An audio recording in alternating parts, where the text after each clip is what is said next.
فرمایا لیلۃ القدر خیر من الف شہر، لیلۃ القدر 1000 مہینوں کی راتوں سے بہتر ہے۔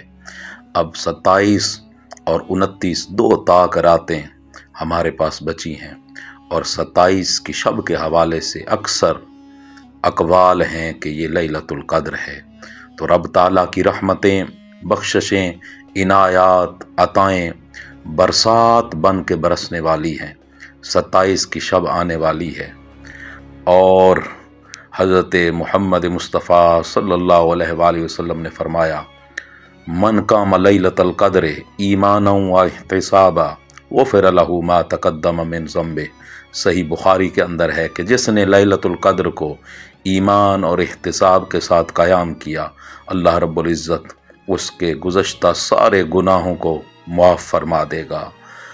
حضرت ام عائشہ صدیقہ رضی اللہ تعالیٰ عنہ فرماتی ہیں کہ رسول اللہ صلی اللہ علیہ وآلہ وسلم لیلۃ القدر میں کثرت سے عبادت فرماتے اور ہمیں بھی ترغیب دیتے اور ہمیں بھی اٹھا دیتے۔ تو اس سے پتہ چلا کہ اس رات میں اپنے اہل و عیال کو بھی اپنے ساتھ عبادت میں شامل کرنا چاہیے۔ اور حضرت ام عائشہ صدیقہ رضی اللہ تعالیٰ عنہ نے عرض کی حضور اگر لیلۃ القدر کو میں پالوں تو پھر اس میں کیا کروں؟ تو حضور نے فرمایا کہ یہ دعا پڑھیں، اللہم انکا عفو تحب العفو فاعف عنی، اے اللہ تو معاف کر دینے والا ہے اور معافی کو پسند فرماتا ہے، مجھے بھی معاف فرما دے۔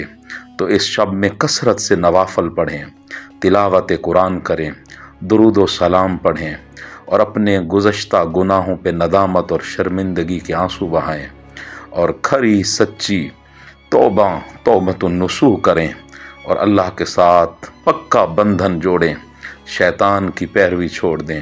یہ رات 1000 مہینوں کی راتوں سے افضل ہے۔ اس میں جس کی بخشش نہ ہو تو وہ پھر سعادتوں سے محروم ہے۔